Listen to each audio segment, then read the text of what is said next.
What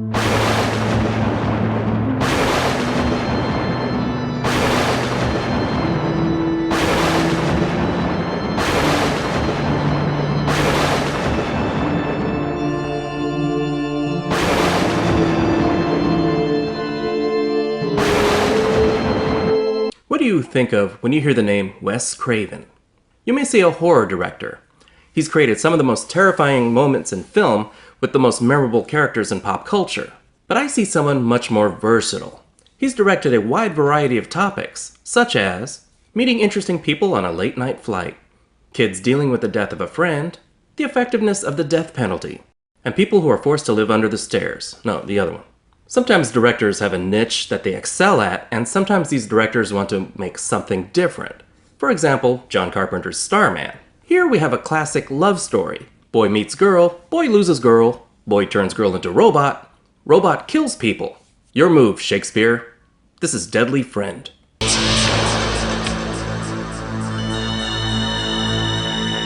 Meet Paul Conway, played by Matthew Libertereau. I hope I'm saying that right. And his mother, Jeannie, played by Anne Twomey. They're the new folks in town, and we already get chunks of the neighborhood. Someone watches them all creepy-like, and the sounds of domestic abuse next door.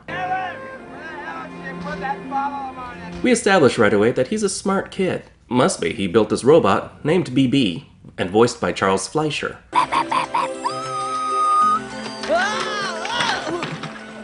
Haha, you fell over. Let's be friends. What's your name? Tom. Good name. Actually, I'm on a scholarship at Polytech. The level of AI this thing has, and all he has is a scholarship? He should be running the robotics department. Time to recharge. Hey, put that thing away, there might be kids watching. Just like a man. They settle into their new lives, and BB meets the neighbor, Samantha, played by Christy Swanson. Hi. And Paul is either immediately smitten, or this is the first actual girl he's been this close to.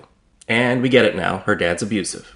We meet the other neighbor, Crazy Elvira, played by Anne Ramsey. She's a recluse who would normally go to jail for pointing a shotgun at children, but we have plans for her later. And what's a horror movie set in suburbia without bullies? Teenage bullies, in their 30s. But BB is short for ballbuster. But what an orgasm. It's gotta be rough getting on a motorcycle after that. Okay, potential victims, supporting characters established. Let's get our relationship building. Hey, eyes up here. Before he can show her his big brains, the visit is short because abusive dad is abusive. There's a dream sequence that kinda sorta gives you the impression that the dad is abusive to Sam in other ways. This would be out of place in a quirky romance that Wes Craven originally planned, but here, why not? That's so Craven. But the friendship builds among our main group. But one day, they lose their basketball in Elvira's yard.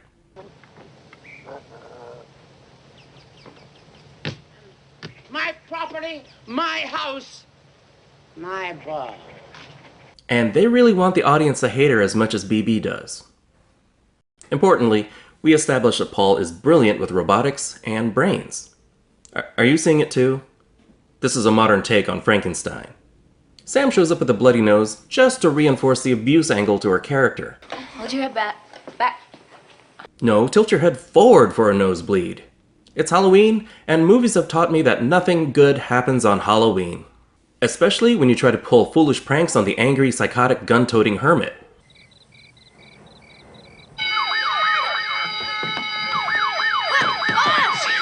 It would have been faster and easier to go straight out the gate, but there were candy and fidget spinners right off camera. This leads to BB getting blasted. Get back!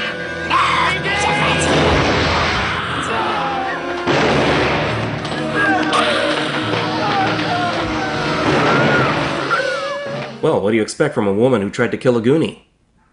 Maybe next time, don't trespass? By Thanksgiving, our little romance has blossomed. When Sam gets home, her dad accidentally on purpose sends her down the stairs, gravely injuring her. The hospital isn't able to do much for her because her skull is apparently full of maraschino cherries. Brain dead, Sam is put on life support. Desperate after losing 2 of his best friends, Paul is inspired to try something radical. I hope he's just planning to turn her into a robot. His plan? Jam BB's microchip into Sam's brain. I'm tired of this Hollywood convention where they think that jamming a microchip in something is enough to holy shit it works. Now Sam is remote controlled.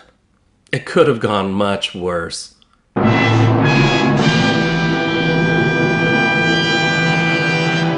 Nerdy guys are such a turn-on. Things are looking up for our young lovers. But Sam also remembers. But she gets loose and, well, you knew this was coming. At its surface, this should be a terrifying scene.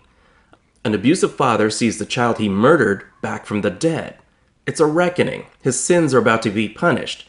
Presentation, however... Is she trying not to laugh? It's a fascinating scene. It builds slowly, it ramps up tension, the music is way over the top, and the guy genuinely looks terrified. At this. Well, he should be.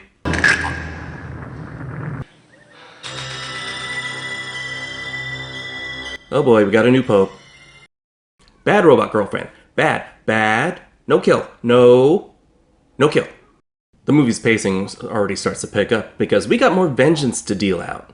No playing ball in the house. This is what can happen.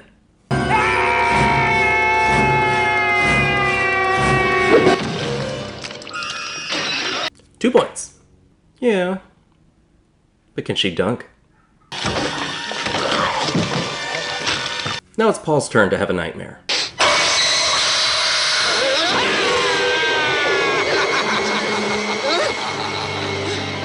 Paul has to lock Sam in the attic. I'm gonna go downstairs and get you some bedding. You still sleep, don't you? Look at her eyes. Does it look like she sleeps? With all the bodies piling up, Tom is starting to puss out and threatens to spill the beans. Sam takes it pretty well. I was wondering if we'd see this guy again. Well, that makes him the last name in our list, in red, underlined. What is it with this guy getting assaulted by his crotch? You thought Freddy had one good-liners? Ladies and gentlemen, may I present... Paul chases Sam back home, where she seems to be snapping out of the whole robot thing.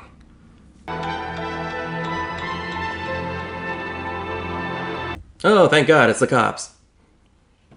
Now Sam really appears to be waking up. Sam, put your hand... But BB makes one last appearance.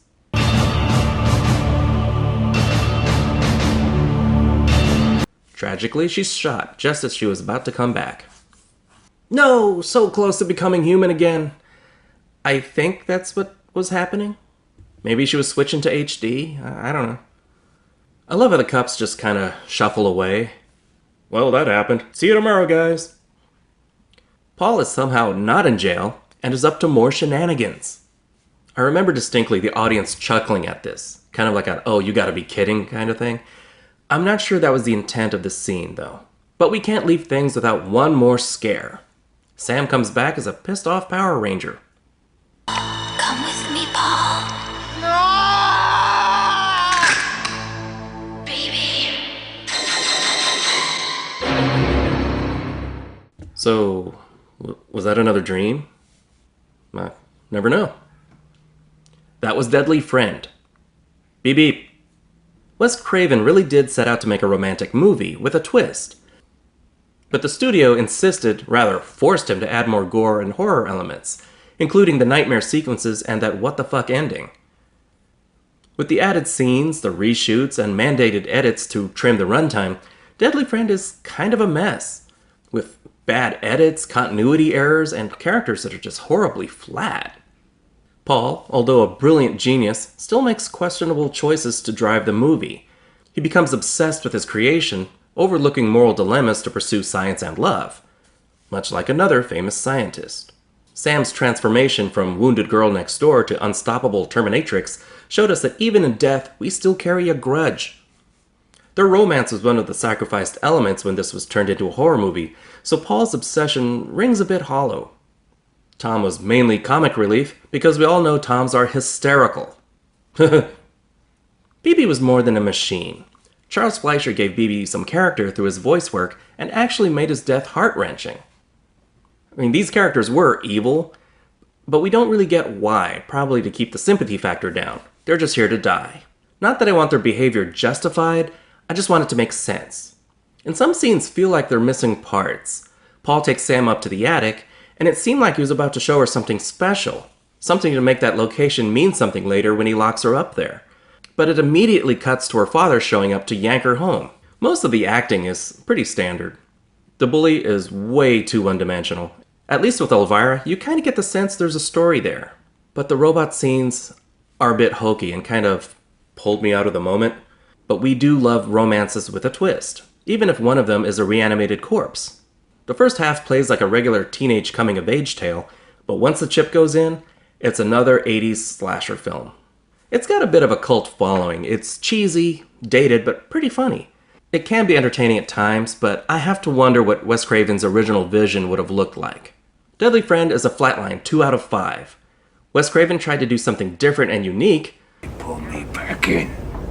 If you like this video, give a thumbs up and subscribe, because you know you want to. For a while after this movie, I couldn't look at basketballs the same way. Did a movie ever change the way you saw something? Leave a comment below. This is theNewBee, and as always, thanks for watching. Beep beep!